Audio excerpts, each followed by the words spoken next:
Assalamu alaykum va rahmatullohi va barakatuhu. Yangi harfni olar oldindan kitobning 8-betini ochamiz.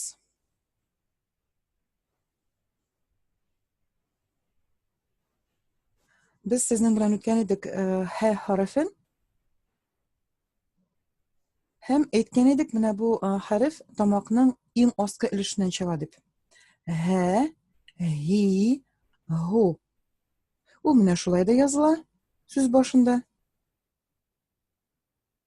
So'z ozog'ida mana shulayda keladi u. So'z o'rtasida mana shulayda keladi.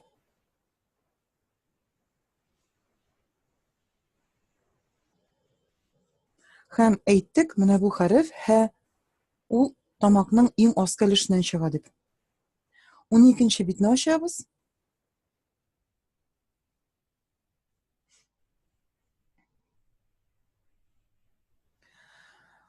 O'tgan edik H harfin.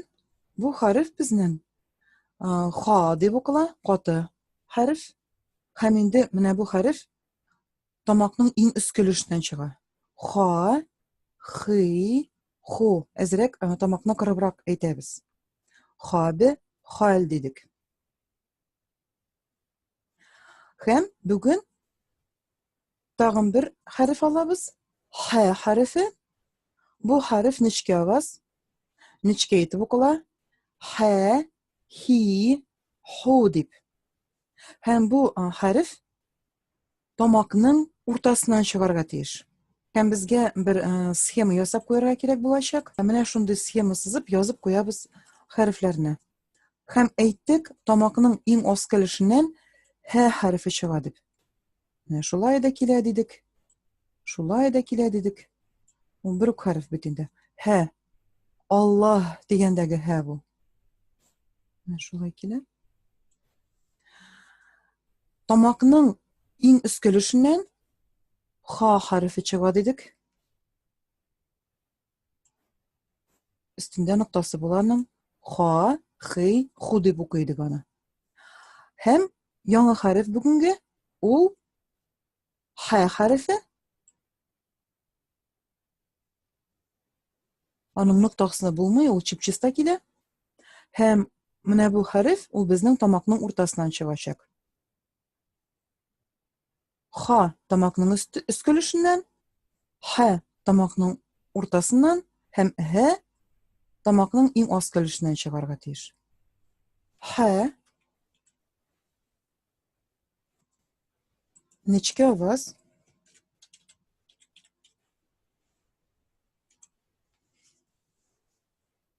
H harfini yozamiz. Aytgan edik, u jim harfi zamon ham H harfi zamon yoziladi. H harfining nuqtasi ustida bo'lar edi, jim harfining ostida. H harfining bir nuqtasida bo'lmay. Shulayda keladi. Shulayda keladi. Bu aytdik, qo'li biror harfga qo'shilib kelar ekan.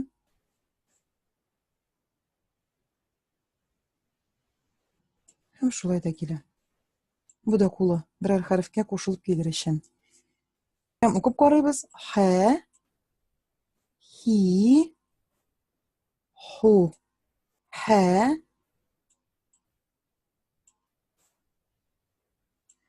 hi, hu.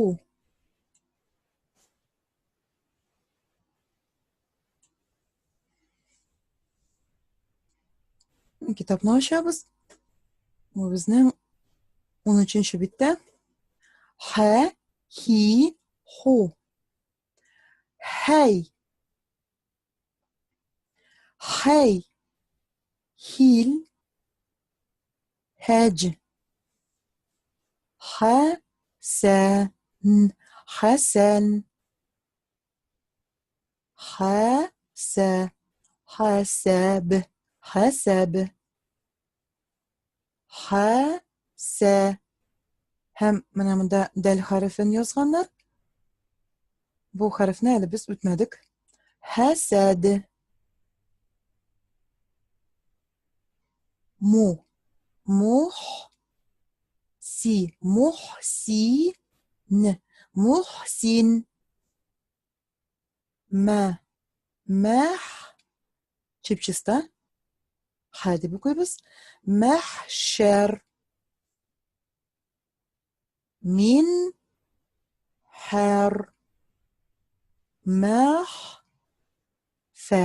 محفل أحسن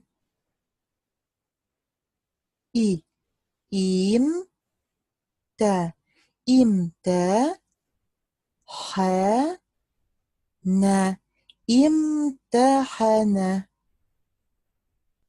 Оста екі нұқта, яй харфі, يمتحن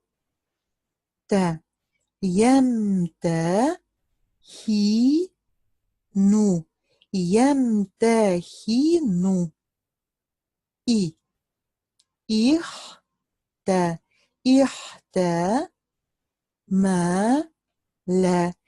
احتمل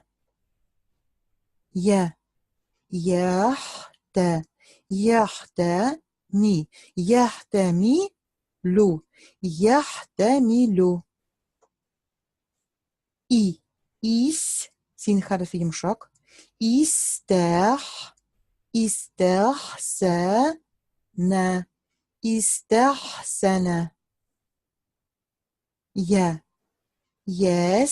سين يمشق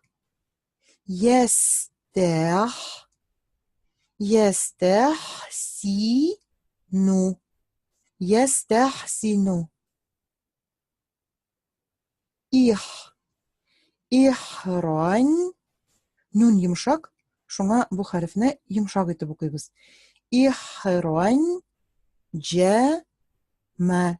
Бу җим хәрефе. Аста нуктасы бар. Әмма бу хәреф чиста х дидек. Ихран җәмә. Яхран нун йомшак. Яхран җиму. Яхран җиму. Шуның белән дәрес тәмам. Бу сүзләрне кимендә һәрбер сүзне икешәр тапкыр язырга кирәк була дәфтәргә. Ассаламу алейкум ва рахматуллахи ва баракатуху.